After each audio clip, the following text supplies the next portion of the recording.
Dear student, मैं राहुल सक्सेना। आपने बेटा लास्ट वाली क्लास में अर्धायु पढ़ा था, ठीक है। एक सेकंड को उसके फॉर्मूले रिपीट करते हैं, फिर हम उसके सवाल देखेंगे, न्यूमेरिकल देखेंगे। अर्धायु टी हाफ।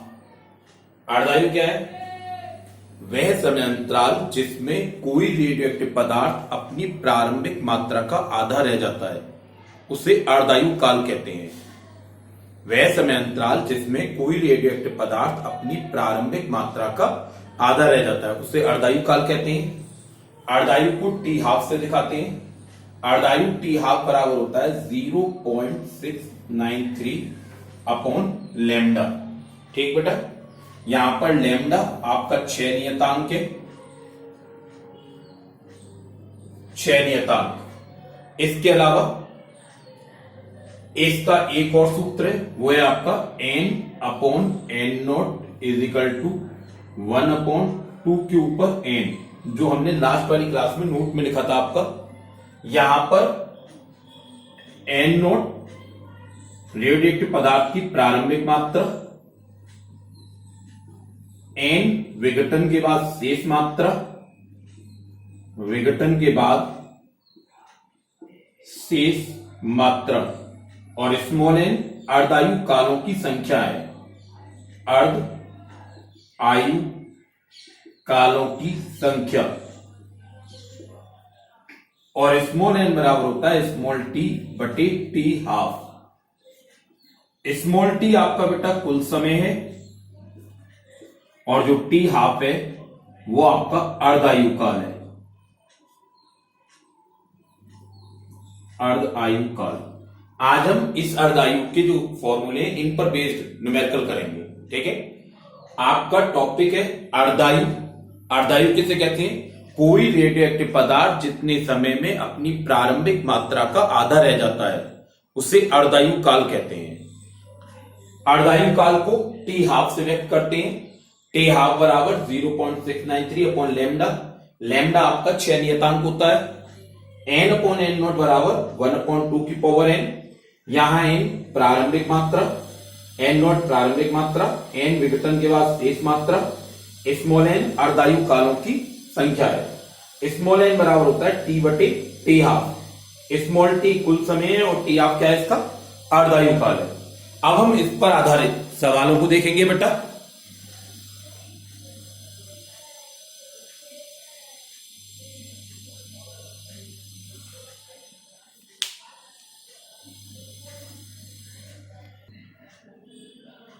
अब हम इसके सवाल देखेंगे बेटा।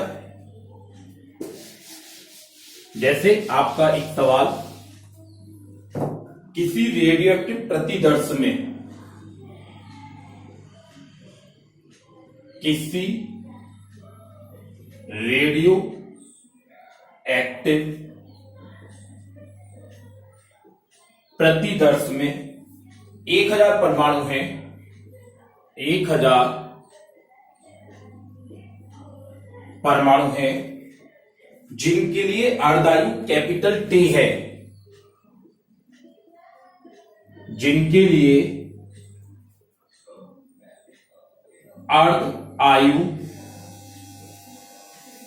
कैपिटल टी है, तब कितने परमाणु T/2 समय बाद शेष रह जाएंगे? तब कितने परमाणु T/2 समय बाद शेष रह जाएंगे? बेटा ये आपका एक सवाल है कि किसी रेडियोएक्टिव प्रतिदर्श में 1000 परमाणु हैं, ठीक है, जिनके लिए अर्धायु कैपिटल टी है। तो वो ये पूछ रहे हैं कि T/2 समय बाद कितने शेष रह जाएंगे। आपको जो प्रारंभिक परमाणुओं की संख्या दी है वो कितनी है? n नॉट आपका है 1000। आपसे n क्वेश्चन मार्क है, ठीक है। आपके लिए टी हाफ का जो मान है वो कैपिटल टी है, और स्मॉल टी का जो मान है वो कितना है? T/2। आप देखो पहले एक बार बेटा सवाल देखो, सवाल में देखो क्या क्या पूछा है और क्या बताया है। तो सवाल यह है कि किसी रेडियोएक्टिव प्रतिदर्श में 1000 परमाणु हैं जिनके लिए अर्धायु कैपिटल टी है, तब कितने परमाणु t/2 समय बाद शेष रह जाएंगे, आपको ये निकालना है। ठीक है बेटा। अब यहां से देखो, आपने अभी अभी पढ़ा था कि स्मॉल n बराबर स्मॉल t बटे t हाफ। तो स्मॉल n का मान निकालो, स्मॉल t का मान क्या है t/2 और t हाफ का मान क्या है t, तो t से t कट गया ये आपका, ये स्मॉल n का मान आ गया 1/2। अब आपने क्या पढ़ा था, n/n0 बराबर 1/2 की पावर स्मॉल n। मान लगाओ, n/n0 बराबर 1/2 के ऊपर 1/2 की पावर, और आप जानते हो 1/2 की पावर का मतलब क्या होता है, अंडर रूट। तो ये हो गया n/n0 बराबर 1/√। n बराबर हो गया n0 बटे √2। n बराबर क्या हो गया, n0 बटे √2। देखो एक आप इसे, अब आपका n0 का मान 1000, तो n बराबर क्या हो गया 1000 बटे √2। सॉल्व करने के लिए √2 का गुणा √2 का भाग कर दिया मैंने, तो ये आपका हो गया n बराबर 1000, √2 का मान 1.414 और नीचे अंडर रूट 2 क्या बन गया 2 बन गया। n बराबर 1000 गुणा, इससे से काट दें 0.707, n बराबर कितना रह गया 707। ठीक। एक बार और देख लो बेटा सवाल ये, फिर अगला सवाल करेंगे। किसी रेडियोएक्टिव प्रतिदर्श में 1000 परमाणु हैं, जिनके लिए अर्धायु कैपिटल टी है, तब कितने परमाणु t/2 समय बाद शेष रह जाएंगे। n0 आपको दिया है 1000, n आपको निकालना है, t हाफ आपका कैपिटल टी है और स्मॉल t आपसे दिया है कुल समय t/2। इससे आपने n निकाला, अर्धायु कालों की संख्या निकाली, अर्धायु कालों की संख्या इस फॉर्मूले में अपने में लगाई, तो आपका हल करके आ गया 707 परमाणु। इसके बाद बेटा अगला सवाल देखो आप एक और। बेटा आपको फिजिक्स में न्यूमेरिकल बहुत करनी है, ध्यान रखना। आप जितने ज्यादा न्यूमेरिकल कर लोगे उतना ज्यादा बेनिफिट में रहोगे। ठीक है। आपका अगला सवाल है, यदि किसी समय किसी रेडियोएक्टिव प्रतिदर्श में, आपका अगला जो क्वेश्चन है बेटा,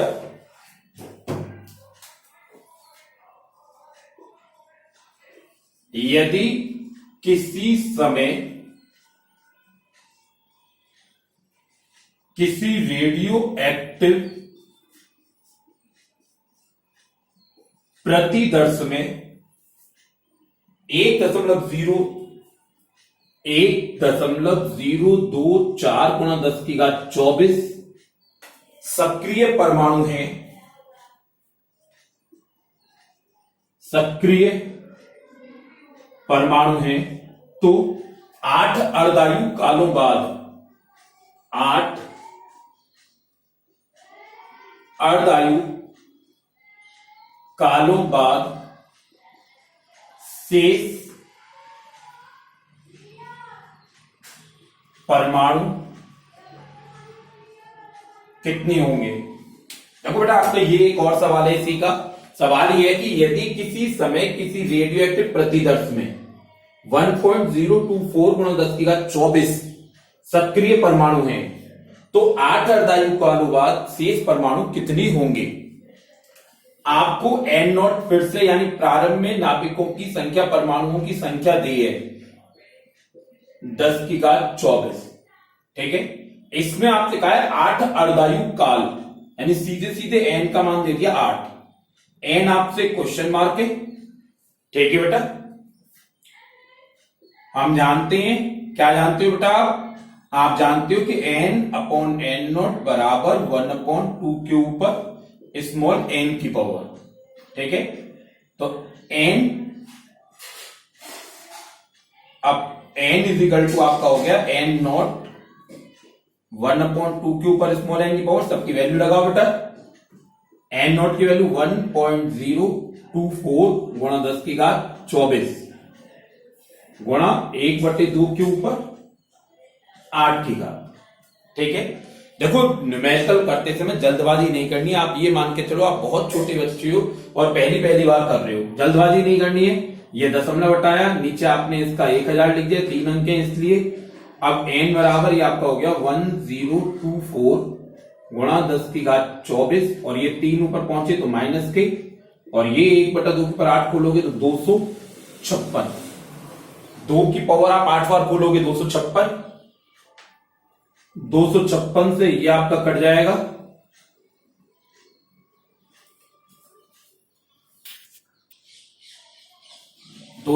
से ये आपका कट जाएगा बेटा 4 बार। तो n बराबर हो गया 4 गुणा 10 की घात 24 था, ये 3 चले गए, आपके रह गए 21, 4 गुणा 10 की घात 21 परमाणु आपके शेष रह गए। ठीक है बेटा,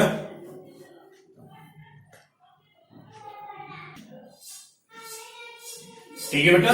अगला सवाल देखिए आप बेटा,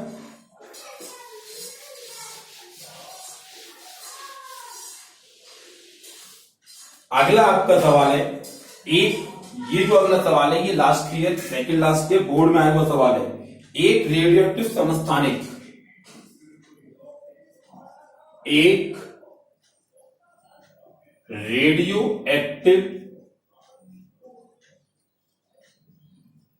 समस्थानिक X की अर्धायु 3 सेकंड है, X की अर्धायु 3 सेकंड है। प्रारंभ में इस समस्थानिक के किसी प्रतिदर्श में, प्रारंभ में इस समस्थानिक के किसी प्रतिदर्श में 8000 परमाणु हैं, 8000 परमाणु हैं। गणना करो नंबर 1 इसके क्षय नियतांक की, नंबर 1 क्षय नियतांक की, और नंबर 2 समय t जिस पर प्रतिदर्श में, समय t जिस पर प्रतिदर्श में 1000 परमाणु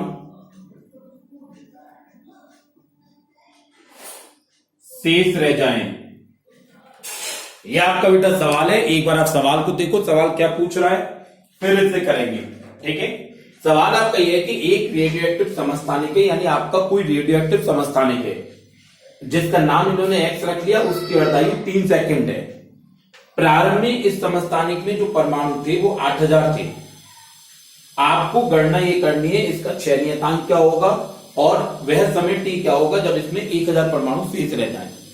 देखो आपको दिया क्या है, आपको दिया है t हाफ जो आपका है 3 सेकंड, आपको दिया है बेटा n नॉट जो आपके हैं 8000 परमाणु।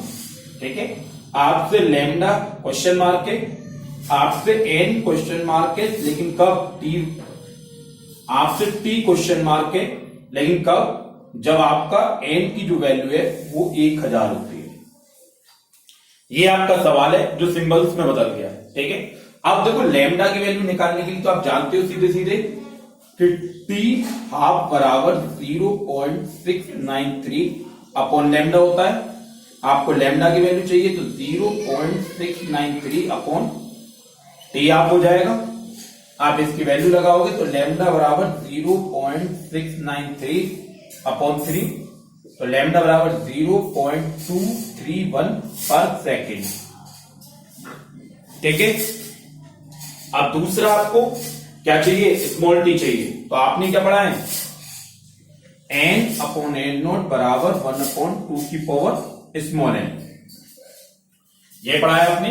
आपको n की वैल्यू कितनी दी है 1000, n नॉट की वैल्यू कितनी है आपके पास बेटा 8000, और इधर 1/2 की पावर n, तो ये तीनों जीरो कट गए, 1/8 का मतलब 1/2 के ऊपर 3 की घात, और ये 1/2 के ऊपर n, तो यहां से आपका आ गया n बराबर 3, यहां से आपका n बराबर 3 आ गया। लेकिन आपसे n नहीं पूछा, आपसे क्या पूछा है, आपसे तो t पूछा है, तो n बराबर क्या होता है t बराबर t हाफ। ठीक है, तो टी बराबर क्या हो जाएगा आपका एन इंटू टी आप। तो टी बराबर एन का मान 3, टी आप का मान 3, टी बराबर कितना हो गया 9 सेकेंड। दोबारा देखो एक बार इसका सवाल बेटा, आपको ये दिया है एक रेडियोएक्टिव समस्थानिक एक्स की अर्धायु 3 सेकेंड है। प्रारंभ में इस समस्थानिक के किसी प्रतिदर्श में 8000 परमाणु हैं। आपको गणना करनी है नंबर 1 6 नियतांक की और नंबर 2 समय t जिस पर प्रतिदर्श में 1000 परमाणु शेष रह जाएंगे। ठीक है, तो टी आप बराबर 3 सेकेंड, एन नोट 8000, लैम्डा और स्मॉल टी पूछा है, लेकिन स्मॉल टी कब पूछा है जब एन का मान 1000 है। ठीक है बेटा, तो टी आप बराबर ये हो गया आपका, यहां से लैम्डा निकाला आपने और एन अपॉन एन नोट से आपने स्मॉल एन निकाला जिससे टी निकाला। एक बार आप इसे देखो, फिर अगला सवाल करते हैं। अब बेटा आपका अगला टॉपिक, अब हम अगला टॉपिक करते हैं। तो हमने अर्धायु के कुछ सवाल करे आपके, ठीक है। अब इसके बाद हम लोग करेंगे अगला टॉपिक अपना जो है रेडियो एक्टिव सक्रियता, जिसे हम केवल सक्रियता कहते हैं। ठीक है, एक्टिविटी यानी सक्रियता। हमारा जो अगला टॉपिक है बेटा वो है आपका सक्रियता। ठीक है, सक्रियता किसे कहते हैं? रेडियो एक्टिव पदार्थ में उसके विघटन की दर को सक्रियता कहते हैं। रेडियो एक्टिव पदार्थ में उसके विघटन की दर को सक्रियता कहते हैं। सक्रियता को कैपिटल आर से व्यक्त करते हैं। सक्रियता को कैपिटल आर से व्यक्त करते हैं। ठीक है, विघटन की दर का क्या मतलब है? विघटन की दर का मतलब है प्रति एकांक समय में विघटित होने वाले नाभिकों की संख्या। रेडियो एक्टिव पदार्थ आप जानते हो, रेडियो एक्टिव पदार्थ वो पदार्थ होते हैं जो स्वतः विघटित होते रहते हैं, और रेडियो एक्टिव पदार्थों में प्रति एकांक समय में जितने विघटित होते हैं, जितने परमाणु विघटित होते हैं, वो उसकी कहलाती है विघटन की दर, और विघटन की दर को हम सक्रियता कहते हैं।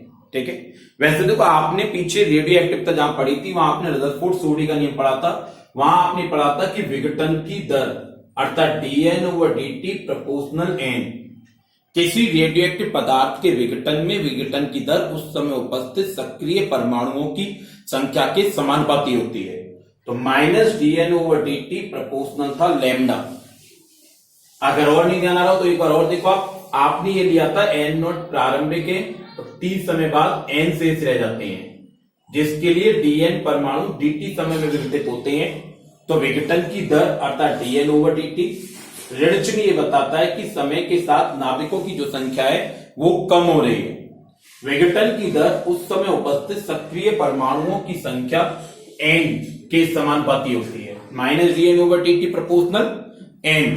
ठीक है बेटा, और यहां से जब प्रोपोर्शनल का साइन हटता है तो ये लैम्डा आ जाता है, यानी हम कह सकते हैं कि माइनस का dN/dt बराबर माइनस का लैम्डा n। तो मोड में dN/dt आपका क्या हो जाएगा? लैम्डा n हो जाएगा। ठीक है, और सक्रियता परिभाषा क्या है? यहां पर ये जो आपने dN/dt का मान निकाला बेटा, ये आपकी है विघटन की दर। ये जो आपने dN/dt का मान निकाला ये आपकी क्या है? विघटन की दर है। और सक्रियता की परिभाषा हमने क्या पढ़ी अभी? सक्रियता की परिभाषा है रेडियो एक्टिव पदार्थ के विघटन की दर, अर्थात रेडियो एक्टिव पदार्थ द्वारा प्रति एकांक समय में विघटित होने वाले नाभिकों की संख्या, उसकी सक्रियता कहलाती है। सक्रियता को R से व्यक्त करते हैं, तो R बराबर हमारा क्या हो गया? Mod dN/dt। R बराबर हमारा क्या हो गया? Mod dN/dt। लेकिन आपने ये देखा रदरफोर्ड सोडी के विघटन के नियम से अगर मैं सक्रियता का विघटन की दर का मान निकालूं तो वो क्या आता है? Lambda n। तो R बराबर क्या हो गया बेटा आपका? Lambda n। लेकिन आप जानते हो n बराबर आपका होता है n0 e लैम्डा t। तो यहां पर जब मैं n का मान रखूंगा तो ये हो जाएगा R बराबर lambda n0 e lambda t। Rn सक्रियता है, तो Rn0 क्या होगी? प्रारंभिक सक्रियता। तो लैम्डा n0 ये हो जाएगा आपका R0 के बराबर, जो हमारी कहलाती है प्रारंभिक सक्रियता। तो इस तरह से R का आपका फॉर्मूला आ गया, R बराबर R0 e लैम्डा t। आप एक बार दोबारा देखो, हमारा जो टॉपिक है बेटा वो है सक्रियता। ठीक है, रेडियोएक्टिव पदार्थ में हम जो पढ़ रहे हैं हमारा टॉपिक है सक्रियता। सक्रियता किसे कहते हैं?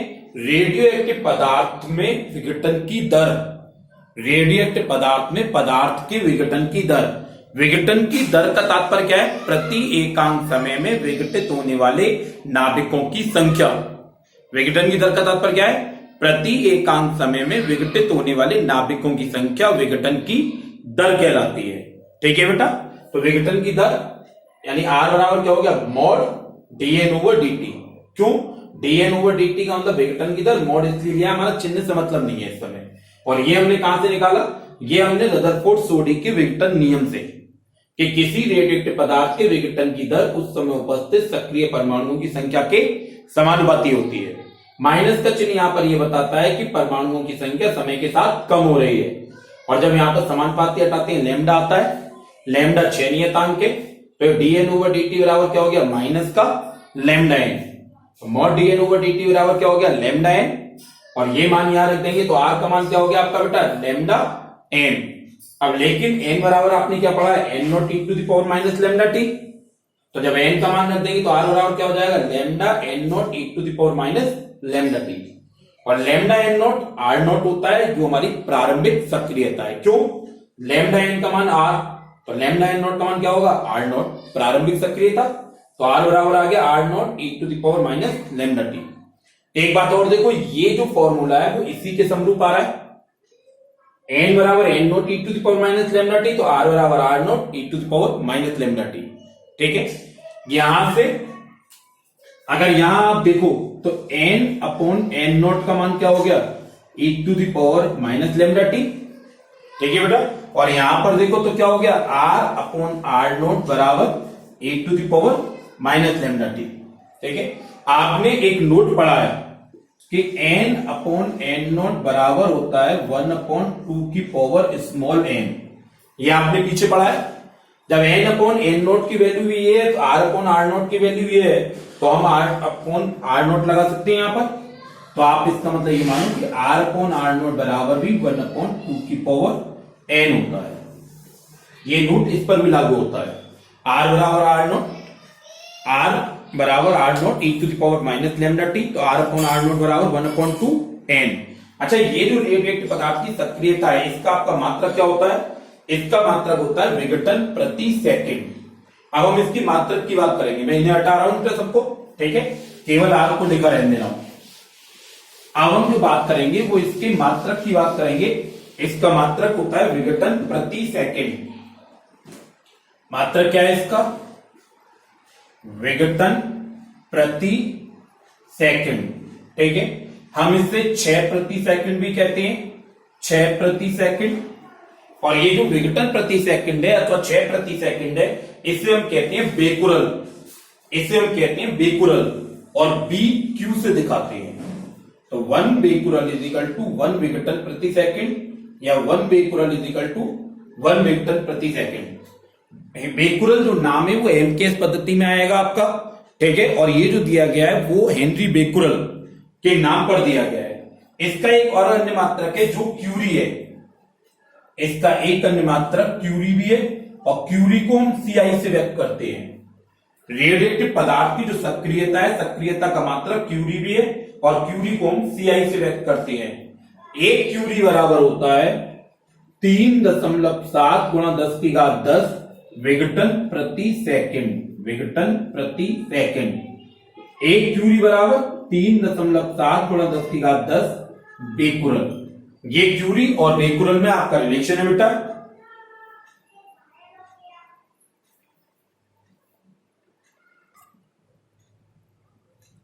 बेटा आपने सक्रियता के मात्रक देखे। सक्रियता का मात्रक विघटन प्रति सेकंड, जिसे हम 6 प्रति सेकंड भी कहते हैं, और इसे कहते हैं बेकुरल।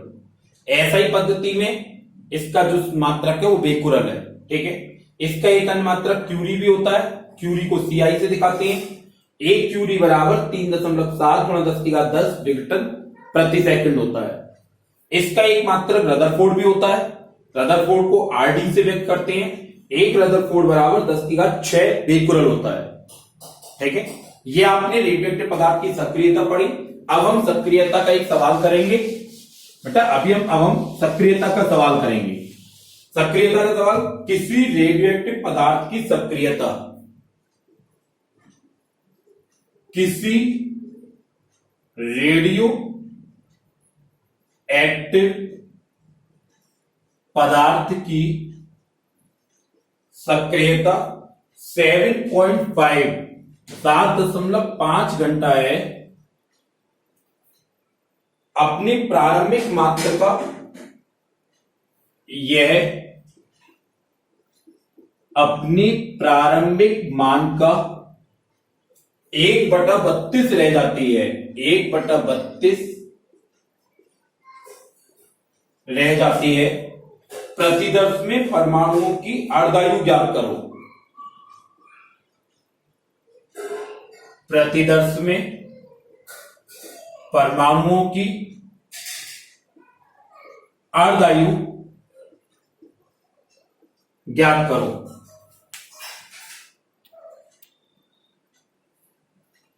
देखो बेटा सवाल एक बार देख लो आप। किसी रेडियोएक्टिव पदार्थ की सक्रियता 7.5 आवर्स में अपने प्रारंभिक मान का 1/32 रह जाती है। प्रतिदर्श में परमाणुओं की अर्धायु ज्ञात करो। देखो आपको दिया है कि जो सक्रियता है वो R0 प्रारंभिक सक्रियता की 1/32 रह गई, अर्थात R/R0 बराबर 1/32। जबकि आपको ये दिया है जो समय है वो 7.5 आवर है और जो अर्धायु काल टी आप है वो आपसे पूछा गया है। ठीक है, आपने अभी अभी पढ़ा था कि R/R0 बराबर 1/2 की पावर स्मॉल n। तो 1/32 बराबर 1/2 के ऊपर स्मॉल n। 1/32 का मतलब 1/2 के ऊपर 5 की घात, तो n बराबर आपका आ गया 5। लेकिन आपसे ये पूछा है तो आप जानते हो n बराबर स्मॉल टी बटे टी ऑफ। ठीक है, तो यहां से आपको चाहिए टी ऑफ, तो टी ऑफ बराबर स्मॉल टी बटे स्मॉल n। तो टी ऑफ बराबर क्या हो गया, स्मॉल टी 7.5 बटे 5। तो टी ऑफ का मान आ गया 1.5 होगा। बेटा देखो ये आपने रेडियोएक्टिव पदार्थ की सक्रियता और उसका एक सवाल देखा। आगे अब हम देखेंगे इसके बाद इसकी, ये आपने रेडियोएक्टिव पदार्थ की सक्रियता देख ली। अब हम देखेंगे रेडियोएक्टिव पदार्थ की माध्यायु। ठीक है, इसके बाद हम देखेंगे रेडियोएक्टिव पदार्थ की माध्यायु। यहां तक कि आप अपने पीडीएफ नोट्स में आपको भेज रहा हूं, उसे कंप्लीट करो। कोई दिक्कत हो तो मेरे से आप बात करो बेटा। ठीक है, लेकिन नोट संग संग कंप्लीट करने, कोई दिक्कत हो मुझे बताना। अब हम इसके बाद देखेंगे माध्यायु।